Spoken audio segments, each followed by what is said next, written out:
Looking Yeah. handsome today, Opaloid. Yeah. Thank you. All right, go ahead. Okay, so welcome people to Talking with Famous People. I'm here with host Eric, ENTP, and I'm allegedly an INFJ. And today we're going to be talking about INFP careers as a follow-up to the last video on INFPs generally. So, Eric, have you got any stuff that comes to mind linked to INFPs and careers? Why, yes, I do, Opaloid. How fun of you to ask. I do have something in mind about it, which is this idea that INFPs are often good at jobs that aren't good for them. And Mm-hmm. I have an example, of course, because I'm an SI user. My friend Liz, who works for a bank, like dealing with people with loans and stuff and telling them, trying to help them with their, like, I got this thing on my bill, I don't know what it is, and just generally being a call center person in that capacity.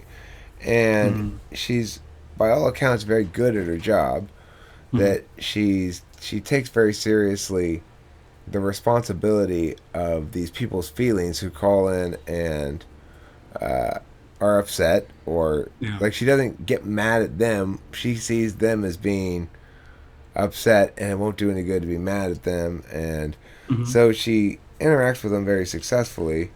But I don't think the job is good for her because it requires too much TE of her. Basically, Yeah. it says that she needs to fill out all these papers and those paperworks and these forms and those forms, and she doesn't like that part of the job. She also doesn't like it when there's difficulty where somebody's doing more work than they should and somebody else isn't, but she's not ever going to say anything. She's going to sort of take on the extra work and feel bad about Mm-hmm. it a little bit. Yeah, I So get you. there are circumstances that aren't good for them, but they can be very good employees because they seek TE if their job is giving it to them. Even if it requires them to execute in TE, they probably find some satisfaction in that, or can at least do it well enough to preserve their job. Yeah, just I wanted to ask you, what was the niche? What area was it? Was it financial services? Did I hear that right? Yeah, like loan applications, approval and denial of loans, and also dealing with people Mm. who had problems with their loans after it's been happened. After it's Yeah, I happened. get you. What's interesting, what's sparking off in my head as I'm listening is I mentioned in the last video knowing of INFPs, and one in particular comes to mind who worked actually in the civil service here in the UK, and her civil servant job was actually linked to financial services as well.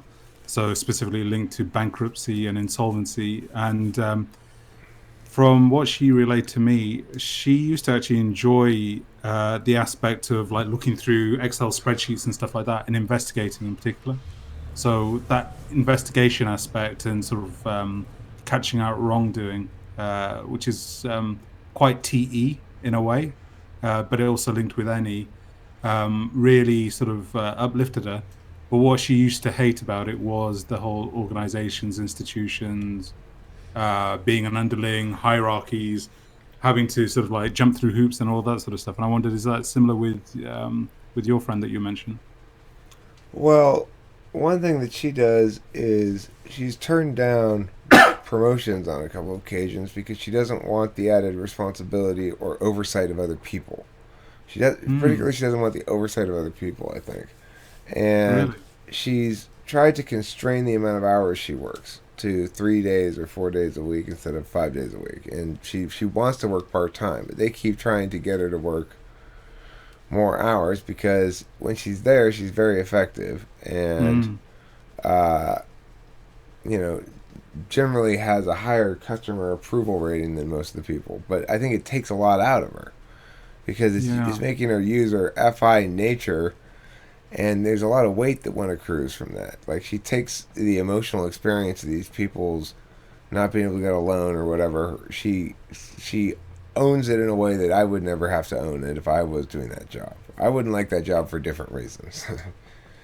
Yeah, that's listening to that. I'm reminded of how the INFP that I know, she she would have to interview people to work out sort of like the actual narrative and timeline of what was going on with them, and if they actually did like deliberately create bankruptcy and stuff like that. Uh, and it's interesting how there's that sort of like FI aspect as you're describing, and then bridging into sort of like TE motives and TE aspirations and stuff. Um, that's one thing. The other thing that was coming to mind was linked to part-time or full-time and responsibility and all that sort of stuff. I got the sense from her that she actually secretly wanted to move up the hierarchy, but at the same time, she was very good at doing the actual job that she was doing, which was investigating these different timelines, financial records, etc., to see if there was any malpractice or misdoings. Um, what also comes to mind is with the with the part time.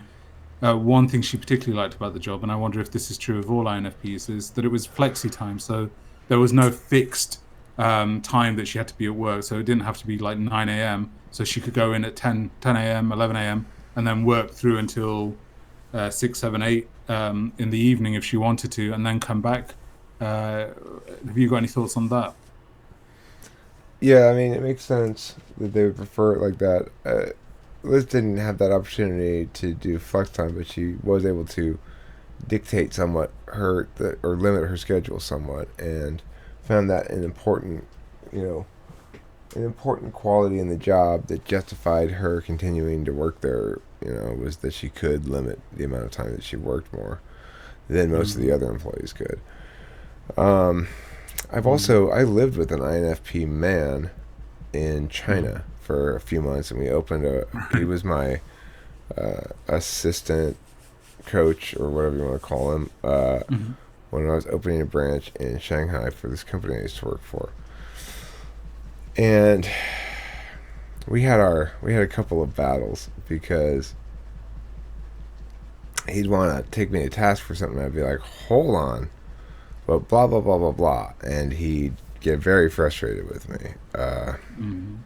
He was very emotional for sure, and but also very intuitive, especially with the kids. The way he interacted with them, the way he motivated them was something along the lines of um, the students understood his earnest wanting them to do well on Mm. a personal level that made it almost impossible for them to fail him.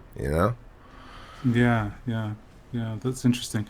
Um, what's coming to mind then, linked to that and linked to the prior financial services job, is the personalization.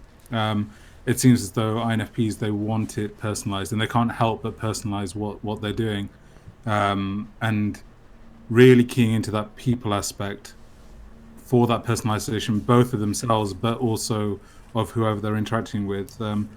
I remember listening to the INFP that I know, and it's so interesting how she could take a case which is very, very separate from her, but then sort of like come back and hold on to the material of what she's interviewed, and really be like trying to seek out sort of and understand from the point of view of who she's interviewed what's really, really going on. Um, but it was something that is sort of like incorporated or internalized into her. And listening to you talking about this teacher, it seems as though again it's that investment into the other, investment into the relationship, investment um, into the people aspect of it, even if it's like coupled with the TE with financial services or TE in some school hierarchy or school system. Is that something that resonates with you in what I'm saying? Yeah, I think they understand the need for TE as justified by personal the personal connections they have with the people that they interact with in their work. I think that's a Mm, good way to put what you just said, or another way to put what you just said, and it makes sense. So if you're asking then a question that would sort of naturally follow from the topic is, well, what are good careers for yeah. INFPs? Hmm. And one thing that I will throw out there as a good career is a speech coach. Okay, Really? because this guy was one of the best speech coaches I've ever seen. He was also an Mm, actor. He was in the movie Rain Man. He was in a couple different other Hollywood movies and stuff. all right. Um, and and he was an excellent speech coach because it's like when the kids would screw around or try to screw around or something, he'd get this sort of watery-eyed, intense thing going on, right? And Right. the kids couldn't help but just be like, "Oh shit," you know. He had this sort of INFP supervisor type impact on that he has on ENTPs in general. He Yeah, didn't really yeah. have it so much on me because we didn't really have a lot of conflict. We just had a couple of conflicts, and in both those instances, he was being nutty. He was being Hmm. just super emotional about shit. I don't know.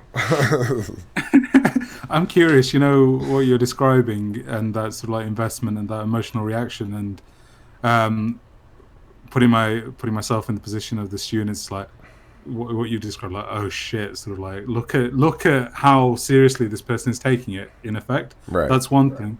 I also wondered, like, linking to the last video that we made, was there ever any sort of like Bambi with a shotgun, Bambi with a machine gun aspect to it? Did you ever see the teacher like lose it?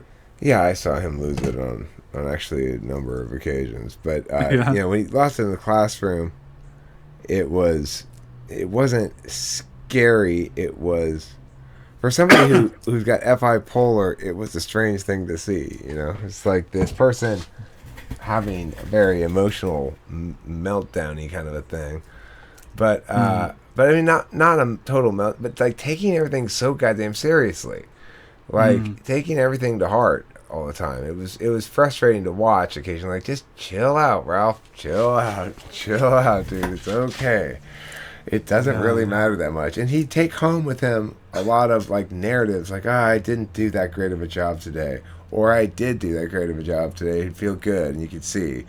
And like Mm. he was very self-critical, which I think Yeah. helps in any profession. Frankly, being self-critical and expecting more of yourself helps in any profession. Yeah, what's coming to mind as I'm listening is that self-critical aspect. I've noticed that with the FI, sort of like rooting back into that sense of it not being good enough. Um, that's one thing. The other thing is, and I was curious if you've experienced this as well. When the FI is engaged, in particular in a professional landscape, so i.e., is the in the teaching or in the civil service, like I described. I've heard stories about how the FI sort of like bridges with the TE into expression of that angst or anger. So like the FI could be activated, but then the way that it spills out is sort of like TE environment specific and sort of like quite cutting, dry, logical. Suddenly not so emo, but quite sort of like punchy and sharp in a sort of like quite bossy way. Have you experienced that? Oh yeah, he was definitely bossy with the kids. He knew what he wanted the kids to do, and Mm, unlike me, who brushes right past everybody's feelings as a methodology of dealing with shit, right? So it's right. like my approach is, okay, kids, we're here all here. Your feelings don't matter, neither do mine. Let's get shit done, right? Right. Yeah, yeah. That's interesting. Whereas he's like, okay, kids, we're here. My feelings matter a lot to me, so yours better matter a lot to you, and we'll worry about the mechanics of how to get there once I got you on board emotionally. Yeah. I'm just thinking about myself, and I've been in various different leadership positions before, and I can be quite directive at times, but only when I'm really, really fucked off. I've noticed most of the time I have a sense of trying to induce. I think that's the word, like induce motivation and incentivize and bring in. But I've noticed with INFPs, once that sort of like task focus like kicks in, and they may actually uh, place themselves in that leadership position, even though they may not seek it out. That's what I've noticed. And when they are in that when they are in that leadership position, they can be very, very bossy. I've noticed, and it's as though the FI is switched off for a second in order to then siphon into TE and like do this, do this, do this. Um, is that something that you've picked up on or noticed at all? Well, what see the thing that I've seen like Ralph do is more probably process oriented in general than are the Mm, tasks you're talking about or the tasks that Liz does. So the mm, process of teaching for Ralph is one of getting each of the kids to try to do whatever the thing he's wanting to do, to try harder and with more of their full fearless effort. He tries to take all the fear out of the kids and he does a lot of things in order to accomplish that. He's very complicated.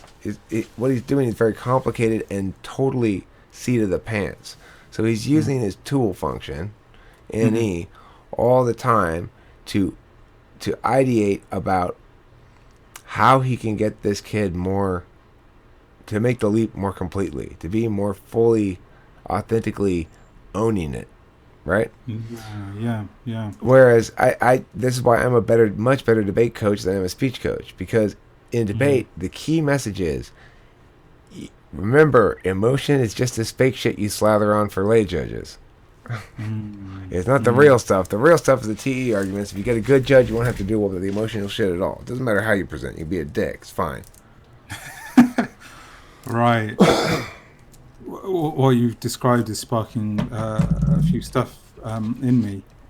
We started this whole conversation talking about INFPs in domains that may not necessarily suit them, and I'm of the belief that working in a financial institution or working in a legal system is not probably the right environment for an INFP, even though their skill set may take, to a certain extent, I think the context, the structuring, will actually harm them more so than actually aid them. They're good at the job, but the job's not good for them. Yeah, that's a brilliant way of putting it. And where I'm going with this is, I know this is going to be quite stereotyped, but I could, from the different INFPs that I've known and what I've read, I think the thing that actually allows them to fully be themselves is actually being a receptacle for the other, and an empowerer for the other. They're the two things that come into my mind. And it sounds like you're describing a vagina. I don't know how comfortable INFPs would be being described as a vagina, but and I'll let the INFPs have a go at you about that. That's not what I was referring to. I was thinking more of a cushion, to be honest. It's as though there's and I can't help but have the vagina thing in my head now. But it's what I've got in my mind is I'm thinking of a well. If you imagine a well, i.e. sort of like a water well, and a channel and a cushion, and it's gone into vagina territory. A well with a cushion, a cushioned well. I like that. Hey, Kimberly, I'm coming for your cushioned well, baby.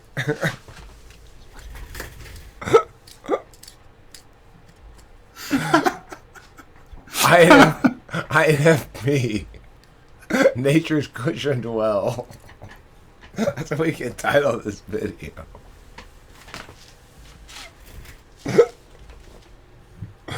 Thanks for watching, folks. Don't forget to subscribe and like. And you can go to the store too. You can be a Patreon, and all that stuff. See you later.